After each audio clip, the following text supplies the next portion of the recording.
What if I told you we've explored less of our own ocean than the surface of Mars? More than 80% of the ocean has never been mapped, explored, or even seen by humans, and we've directly observed less than 0.001% of the deep seafloor.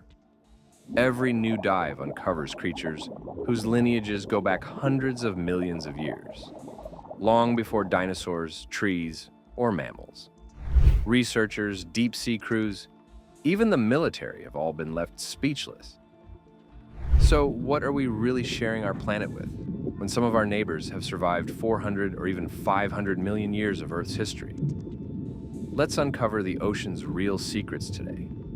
Beneath the ocean's surface, the water can look peaceful, blue, and endless, something most people pass over without a second thought. But just below, everything changes.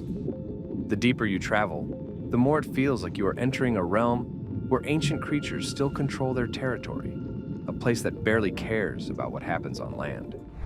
Humans dream about Mars missions and talk about building cities on other planets. But the truth is, we have barely touched our own planet's depths. More than 80% of Earth's ocean remains completely unexplored, and direct observation covers less than 0.001% of the deep sea floor. That means almost everything beneath the waves is still a mystery. Over 90% of the ocean stretches below 200 meters, in darkness beyond the reach of sunlight and out of sight for most exploration. So when you look across the water, you're seeing only the bright lid over a vast hidden world that holds some of the oldest lineages on Earth. At the very top, the ocean behaves in familiar ways. The uppermost 200 meters, known as the epipelagic or sunlight zone, is packed with tiny drifting plants and algae called plankton.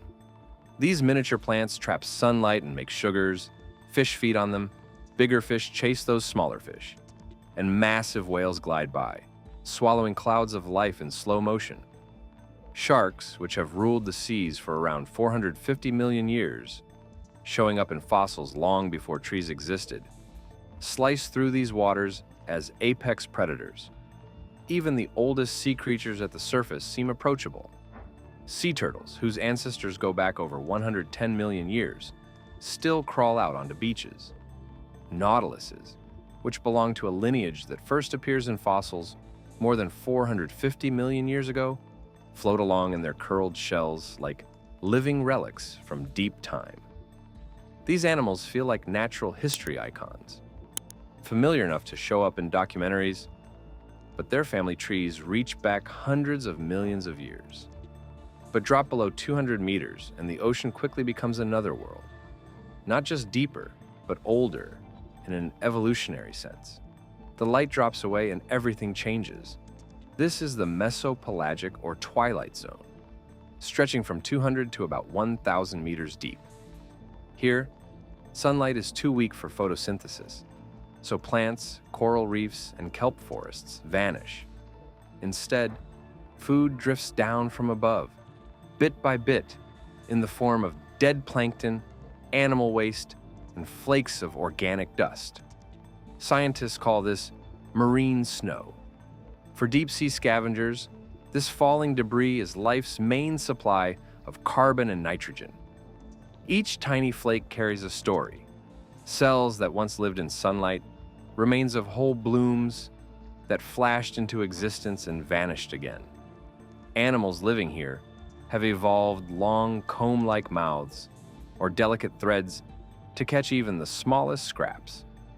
A lucky clump can feed a deep-sea animal for days. It may sound grim, but marine snow powers the ocean's carbon pump, drawing huge amounts of carbon out of the air and locking it away in the deep. In the twilight zone, being invisible is often the best defense. Some animals turn themselves almost completely see-through. Glass squids and glass octopuses hide their bodies, becoming floating nerves and eyes, while jellyfish drop pigments and look like globs of water. Scientists are still working out why so many creatures in this band erase their own outlines. Some say it helps them dodge predators, looking up at the faint light, while others believe skipping colors saves energy when every molecule counts. One fact is clear. With each drop in sunlight, life makes stranger and stranger trades just to survive. Some creatures go the other way, producing light in the darkness. About 3 out of every 4 open ocean animals make their own glow using chemical reactions or special bacteria. Among jellyfish and siphonophores, that number jumps to as high as 99%. In the dark, this light can attract a mate, warn off a predator, lure prey, or even hide an animal's outline in a clever trick called counter-illumination. Here, making light is as normal as breathing, and every night, something almost unbelievable happens. The twilight zone empties out as trillions of animals, zooplankton, lanternfish, shrimp, squid, rise toward the surface in a nightly migration. After feeding near the top, they sink back down before dawn. This mass movement, called diel vertical migration, is the largest animal migration on Earth by sheer number of creatures, even though it only covers a few hundred meters in distance. During World War II, Navy sonar operators detected this daily motion as a moving false bottom, without realizing it was made up of billions of living things shifting in unison. Deeper still, the life forms feel even older. Many of the animals that dominate these layers, like certain jellies and crustaceans, come from lineages that survived multiple mass extinctions over hundreds of millions of years. Some scientists think the deep ocean, protected from chaos at the surface, keeps these ancient lineages alive and preserves evolutionary patterns that disappeared elsewhere. When you watch the nightly migrations in the twilight zone, you're likely seeing behaviors that have carried on night after night for millions of years. Below 1,000 meters, the last traces of sunlight vanish. You're now in the midnight zone, or bathypelagic, which extends from 1,000 to about 4,000 meters deep. Here, temperatures hover just above freezing, and the pressure climbs to levels that would crush most human technology. Many places still float far above the bottom, and every animal faces constant darkness, crushing weight, and rare meals. Some of the survival strategies here are so strange, they barely seem real. The deep-sea dragonfish is one example. Most animals in the deep make blue-green light because it travels farthest underwater, but some dragonfish produce red bioluminescence using organs under their eyes. Almost nothing else in the deep can see red, so this acts as a private spotlight for hunting. To take full advantage, dragonfish modify their eyes with pigments, some sourced from bacteria in their food, letting them see this hidden color and giving them a deadly advantage that has been refined over long stretches of evolutionary time. Other predators turn to stealth.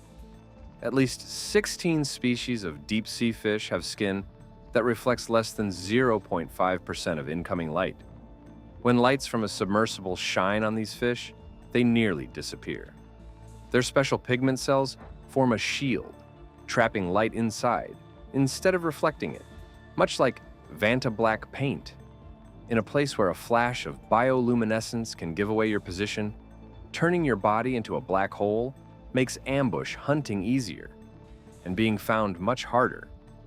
Anglerfish go for an even more dramatic solution. They drift through the darkness with glowing lures in front of their mouths, tempting prey. In some species, the males fuse with the females, shrinking down and attaching permanently, giving sperm in exchange for nutrients. It sounds strange, but when distances between animals stretch for kilometers and chances to meet a mate might only happen once or twice in a lifetime, it's the only practical solution. These bizarre life cycles are the result of millions of years of evolution under conditions where meeting another member of your species is rarer than a solar eclipse.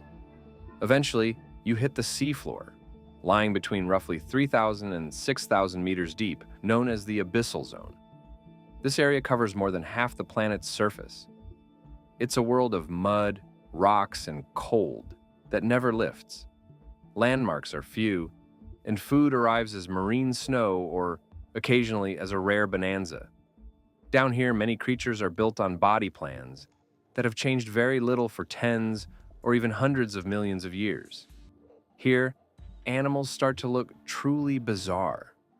Giant isopods, cousins of familiar pillbugs, can reach more than 30 centimeters. Amphipods that look tiny in shallow waters grow into hand-sized giants.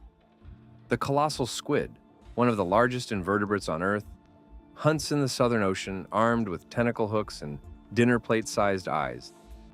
Some deep-sea creatures grow much larger than relatives in shallower waters, a trend known as deep-sea gigantism. Scientists think slow metabolism, fewer predators, and the need for energy storage all play a part. Sometimes a whale dies near the surface and its body drops through the layers, finally settling on the deep seafloor.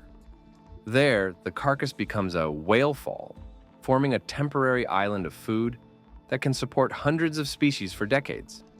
The process happens in stages. Sharks and hagfish strip away soft tissues, then scavengers feast on the leftovers, and finally bacteria break down lipids inside the bones, releasing hydrogen sulfide. That sulfur feeds a new community, clams, worms, and mussels that rely on bacteria to survive in the darkness. Each skeleton forms a tiny oasis of life, lasting up to 100 years before disappearing into the mud. Some animals down here have histories as old as the ocean itself. The vampire squid belongs to a group of cephalopods that branched off from other squids and octopuses hundreds of millions of years ago. DNA studies suggest their line diverged from other groups more than 300 million years ago. The vampire squid doesn't hunt. Rather, it collects marine snow using two long, sticky filaments, eating the remains of faraway surface creatures that rain down from above. Below 6,000 meters, the seafloor drops again into deep trenches known as the hadal zone. These chasms, like the Mariana Trench, plunge nearly 11,000 meters down. Pressure at these depths exceeds 1,000 times what we feel at sea level, and temperatures barely rise above freezing. Until recently, many experts thought life couldn't survive here. But deep-sea submersibles changed that. In 2022, researchers filmed a snailfish at 8,336 meters in the Izu Ogasawara Trench, the deepest living fish ever recorded. These snailfish have soft, gelatinous bodies with hardly any bone, allowing them to avoid being crushed. Their cells make special chemicals to protect proteins from pressure, and their membranes are specially tuned to survive. There is a hard limit somewhere around 8,500 to 9,000 meters. Beyond that, physics stops life as we know it. Down in these trenches, brittle stars use deep currents to spread their young. Some scientists describe these routes as evolutionary superhighways. By drifting on currents for up to a year, larvae from places as distant as Tasmania and Iceland stay connected, forming a vast network across the globe that has been operating for countless generations. Certain deep habitats break even more rules. Hydrothermal vents, first found in 1977, release superheated, chemical-rich water from cracks in the Earth's crust at around 2,500 meters deep. Life at these vents doesn't depend on sunlight at all. Instead, bacteria and archaea feed on chemicals, supporting entire ecosystems. Giant tube worms, growing up to 2 meters long, have no mouth or digestive system. They rely on symbiotic bacteria to process energy from vent fluids. This discovery forced scientists to rethink the very conditions needed for life, not just on Earth, but possibly on other planets and moons with hidden oceans. The deep sea is also full of survivors, once thought extinct. Coelacanths, an ancient group of fish believed wiped out 66 million years ago, were found alive in 1938 off South Africa. Their kind first appeared around 400 million years ago, and their fins move more like legs than most modern fish. Horseshoe crabs, more closely related to spiders than true crabs, walk the seafloor with body plans found in fossils about 450 million years old. Sharks have survived 5 mass extinctions, including the Permian catastrophe and the asteroid impact that killed the non-avian dinosaurs. The Greenland shark, living in the cold northern Atlantic, grows up to 6.4 meters long and may reach an age of around 400 years. Scientists traced proteins in one Greenland shark's eyelens back to the early 1600s, making that individual older than almost any written human record from many parts of the world. These sharks do not even reach adulthood until roughly 150 years old, showing how time stretches differently in the deep. Thinking about ancient animals getting scarier the deeper you go means considering three types of depth. Physical depth brings crushing darkness and pressure that force animals to evolve strange, sometimes terrifying features. Evolutionary depth means that many lineages here are much older than dinosaurs and keep going while surface species rise and vanish. At a few hundred meters, you're already meeting creatures whose ancestors swam with early dinosaurs. At a few thousand meters, you're seeing body plans that have persisted through ice ages and asteroid impacts. Finally, there's the depth of human ignorance. The reality that most of the ocean remains unknown and unmapped, leaving us to guess what monsters or wonders still wait below. Right now, only a small strip of the seafloor has been fully mapped. Human-piloted submersibles have visited only a handful of deep habitats, and most trenches or canyons have never seen a robot. When scientists send remote-operated vehicles down, they nearly always discover something new. Jellies with reflective skin, fish with transparent heads, worms that eat bone, or microbes that live on metals. In the deep ocean, about 3 out of every 4 species create their own light, and many of them trace their origins to some of the oldest branches on the evolutionary tree. The deeper and older you explore, the less the ocean feels like a simple setting, and the more it becomes the main story, still unfolding, largely hidden from us. Humanity lives along the thin, bright surface, while below, ancient life continues its silent work, growing, hunting, and changing in ways we can barely imagine. And here's the real challenge. We have only scratched the surface. The most extraordinary, bizarre, and possibly unsettling creatures, those that could transform our ideas of what life can be, almost certainly remain far beyond the reach of even our deepest cameras. The story of the deep ocean isn't finished. It's barely begun. If the deep ocean surprised you, let us know what you think in the comments. Want more wild stories? Just tap the next video and keep exploring with us. Thanks for watching.